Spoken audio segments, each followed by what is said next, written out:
Hari ini saya mau ceritain sebuah kisah nyata lagi nih. Sebuah film dengan judul The Good Lie. Semoga cara saya bercerita bisa menghibur kalian semua dan langsung aja kita masuk ke alur ceritanya.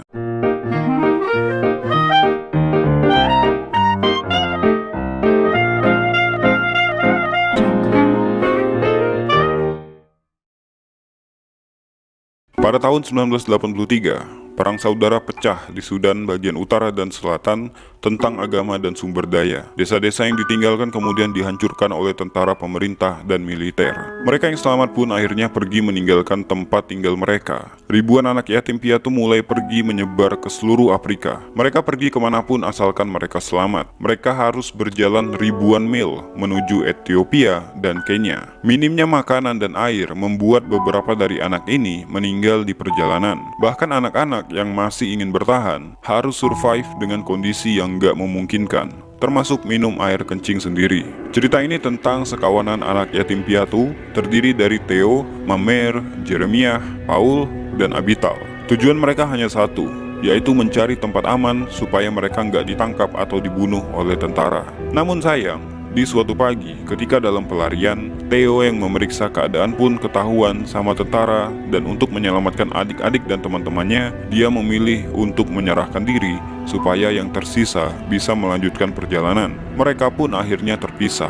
Mereka harus berjalan ratusan mil sampai akhirnya mereka tiba di kamp pengungsian yang ada di Kenya. Cerita pun maju 13 tahun kemudian, di mana mereka tumbuh besar di kamp pengungsian. Di kamp ini mereka dijanjikan akan mendapatkan kehidupan yang lebih baik. Beberapa dari mereka akan dipilih secara bergiliran untuk dipindahkan ke Amerika Serikat. Singkat cerita, daftar nama yang akan diberangkatkan pun diumumkan. Mamer pun memeriksa daftar itu, apakah ada nama mereka di sana. Kemudian Mamer pun menyampaikan kepada teman-temannya bahwa nama mereka semua terdaftar dan mereka pun akan diberangkatkan ke kota Kansas, Amerika Serikat. Mereka yang dipilih kemudian diberikan pembekalan sebelum diberangkatkan. Mereka diajari bagaimana menghadapi 4 musim di Amerika dan bagaimana mendapatkan pendidikan serta pekerjaan. Penting buat mereka untuk mendapatkan pekerjaan karena mereka harus mengganti biaya keberangkatan mereka kepada pemerintah Amerika. Hari keberangkatan mereka pun tiba.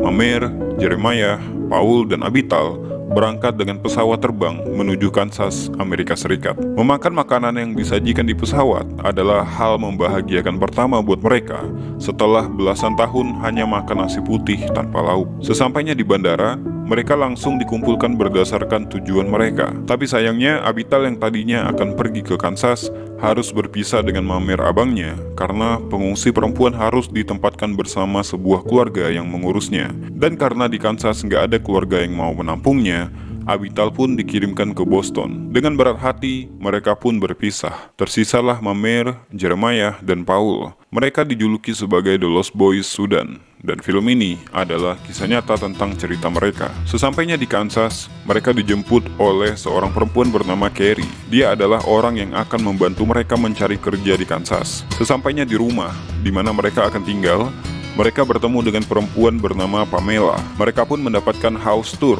Mereka diperkenalkan dengan dapur, kamar tidur, dan kamar mandi. Tapi karena mereka memang terbiasa tidur berkumpul dan bersama-sama, mereka memindahkan kasur mereka dan tidur di ruang depan pada malam pertama. Carrie berjanji akan menghubungi mereka pada keesokan paginya. Maksudnya Carrie akan menelpon mereka, tapi bukannya mengangkat telepon karena mereka nggak ngerti apa itu telepon. Mereka malah menunggu di depan jendela, menunggu panggilan Carrie. It must be an alarm. Maybe.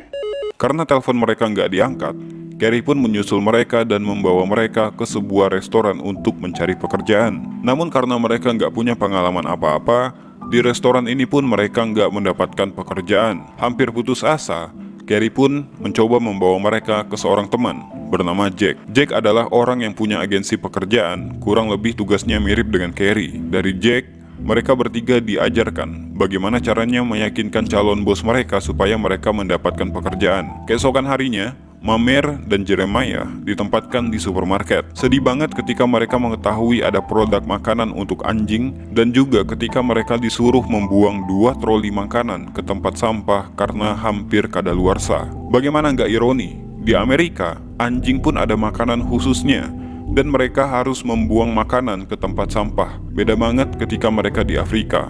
Minum pun harus langsung dari tanah. Sementara itu Paul ditempatkan di pabrik keran air, di mana di sana Paul diajari untuk merakit dan mengemas produk-produknya. Beberapa hari hidup di Amerika, mereka mulai mencoba beradaptasi dengan makanannya ataupun dengan cara hidupnya. Suatu hari dengan berbekal peta, Mamer memberanikan diri pergi ke rumah Carrie.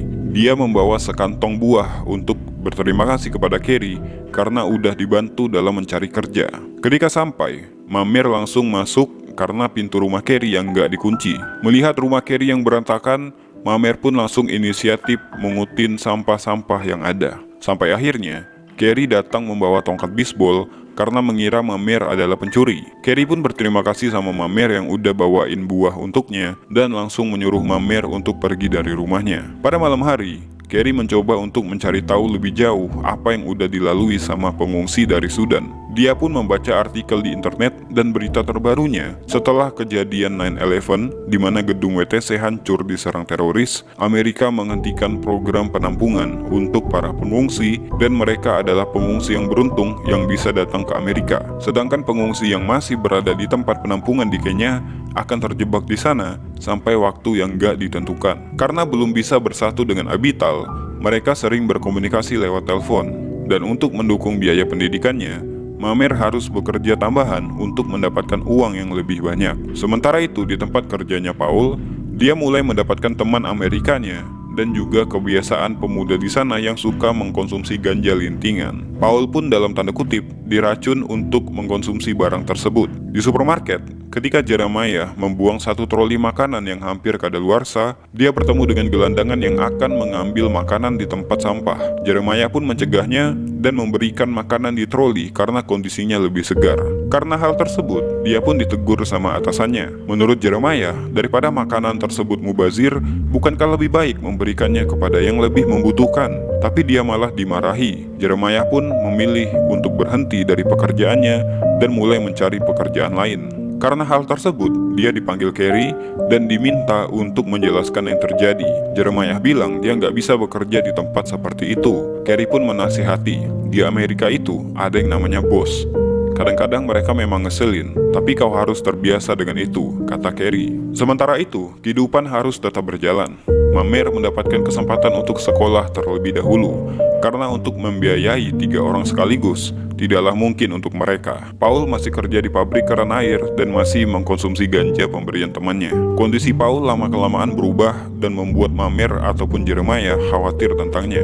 Bahkan mereka nggak jarang berdebat ketika di rumah. Kondisi Paul yang berubah pun sampai kepada Carrie. Untuk mengetahui hal itu, Carrie mendatangi rumah mereka. Di sanalah Carrie mendapatkan cerita dari Mamer bahwa Paul kadang pulang telat, bahkan pernah sampai nggak pulang. Mamer juga bercerita kepada Carrie tentang Abital yang terpisah dari mereka karena nggak ada keluarga yang mau menampung Abital di Kansas. Malam itu, Paul mencoba menelpon Abital lewat telepon umum, tapi karena nggak tahu alamat Abital, operator pun memutuskan telepon. Kesal dengan itu, Paul memukul-mukul telepon umum yang menyebabkan dia ditangkap polisi. Carrie, Mamer, dan Jeremiah pun menjemput Paul. Di perjalanan, Mamer kesal dengan Paul karena udah menyia-nyiakan kesempatan yang saudara-saudara mereka di Sudan nggak bisa dapatkan. Paul pun nggak terima dan mengemukakan kekesalannya terhadap Mamer. Menurut Paul, ketika mereka masih kecil, harusnya bukan Theo yang ditangkap tentara, tapi Mamer. Mereka berdua pun lalu bertengkar sampai akhirnya dipisahin sama Jeremiah. Mamer pun berjalan kaki menuju rumah Jack. Di sana Mamer curhat tentang apa yang terjadi di masa lalu, tentang bagaimana Theo menyelamatkan mereka sehingga mereka nggak ditangkap oleh tentara. Jack pun mencoba untuk menenangkan Mamer dengan menceritakan pengalamannya ketika bergabung dengan Angkatan Darat, bahwa wajar ketika saat genting keputusan harus diambil dan Theo udah memilih untuk menyelamatkan mereka. Jack pun menyuruh Mamer untuk tetap melanjutkan hidup dan pada malam itu Mamer menginap di sana. Keesokan paginya, Jeremiah dan Paul menyusul Mamer. Paul meminta maaf, mereka pun berbaikan. Suatu hari, Carrie mencoba untuk membantu mereka, membantu supaya Abital bisa berkumpul lagi dengan mereka di Kansas. Carrie pun mencoba pergi ke sebuah lembaga yang mengurus hal tersebut. Namun sayang, permintaan itu tetap nggak bisa dikabulkan dan Carrie mesti tetap mencari keluarga yang mau menampung Abital di Kansas. Di lain hari, Carrie pun memanggil Pamela dan meminta bantuan supaya rumahnya bisa dinilai layak untuk menjadi tempat tinggal Abital. Ya, Carrie berniat untuk menjadi orang yang menjamin Abital di Kansas. Mereka pun mulai membersihkan rumah yang berantakan banget dan menyediakan kamar untuk Abital. Pada hari Natal, Pamela dan Carrie membuat kejutan untuk mereka bertiga. Carrie yang baru datang menyuruh Mamer untuk mengambil barang yang masih tertinggal di teras. Ketika dia pergi keluar, Mamer kaget ada Abital di sana. Mereka pun sangat senang sampai Paul memeluk Carrie. I like this Christmas. There's a fight to be won for the... Abital mulai saat itu tinggal bersama Carrie. Untungnya Carrie adalah orang baik dan tulus yang mau membantu Abital. Suatu hari, Abital menceritakan kepada Mamer kalau dia mendapatkan surat dari Kenya. Surat yang diduga datang dari Theo karena Theo mengecek daftar nama mereka yang dikirim ke Kansas. Mamer pun berharap surat itu benar-benar dari Theo dan dia masih hidup. Surat itu pun dibawa ke pihak berwenang. Carrie dan Jack berharap Theo bisa didatangkan ke Amerika. Namun menurut bapak ini, hal itu mustahil dilakukan semenjak kejadian meledaknya gedung WTC. Tapi menurut bapak ini, ada satu hal yang bisa dilakukan. Mamer harus mengunjungi kedutaan di Kenya, menceritakan kisah tentang Theo, dan kalau Mamer beruntung, kedutaan akan memberikan visa kepada Theo. Amerika akan memberikan suaka dan Theo bisa masuk ke Amerika lewat jalur diplomatik. Mamer pun memulai perjalanannya menuju Kenya. Pertama-tama, dia harus memastikan bahwa yang mengirim surat itu adalah benar-benar saudaranya. Sesampainya di Kenya, Mamer langsung ke kamp pengungsian untuk mencari Theo. Karena menurut bagian informasi, nama Theo nggak terdaftar di sana, Mamer pun disarankan untuk mencari langsung ke kamp pengungsian. Namun, mencari satu orang di tengah-tengah ratusan ribu pengungsi pastinya susah banget. Yang pertama, semuanya kulit hitam, dan yang kedua, terakhir kali bertemu Theo adalah ketika mereka masih kecil. Jadi Mamer nggak tahu wajah Theo saat itu seperti apa. Di tengah-tengah keputusasaannya, Mamer pun akhirnya bertemu dengan Theo. Kebiasaan bermain mereka waktu kecil lah yang membuat Mamer yakin kalau yang dipeluknya adalah saudaranya yang terpisah. Tugas pertama Mamer pun selesai. Saatnya melanjutkan tugas kedua, yaitu pergi ke kedutaan yang ada di Kenya. Tapi sayang, pihak kedutaan gak bisa membantu Mamer. Pulang dari sana, Mamer berbohong pada Theo kalau dia udah mengurus semua surat-suratnya dan besok mereka bisa berangkat. Ketika mengantri untuk berangkat, barulah Mamer berbohong pada Theo kalau sebenarnya dia gagal untuk menyiapkan berkas untuk Theo. Mamer menyuruh Theo untuk tetap berangkat menggunakan identitas sebagai Mamer. Hal ini dilakukan Mamer karena untuk balas budi kepada saudaranya yang udah memberikannya hidup. Mamer memilih untuk memberikan hidup yang layak pada saudaranya dan dia memilih untuk bekerja di kamp pengungsian sebagai dokter. Mamer pun mengabari hal ini pada Carrie, sebuah keputusan yang sangat disayangkan. Tapi Mamer nggak punya pilihan. Mamer rela melupakan mimpi Amerikanya dengan memberikan kesempatan itu pada Theo, saudaranya, untuk berkumpul lagi bersama Jeremiah, Abital, dan Paul, sedangkan Mamer tetap berada di sana untuk menjadi dokter dengan membantu para pengungsi. Untungnya di tahun 2000, ribuan orang dari pengungsi tersebut diterbangkan ke Amerika Serikat dan hampir semuanya menjadi warga negara Amerika. Banyak dari mereka yang akhirnya bisa sekolah tinggi dan lulus. Ada yang menjadi guru, pekerja sosial, insinyur, dan beberapa bergabung di militer. Mungkin itu aja buat video kali ini. Kalau suka dengan konten kayak gini, silahkan di-share dan di-subscribe. To be continue, jangan bosan jadi orang baik.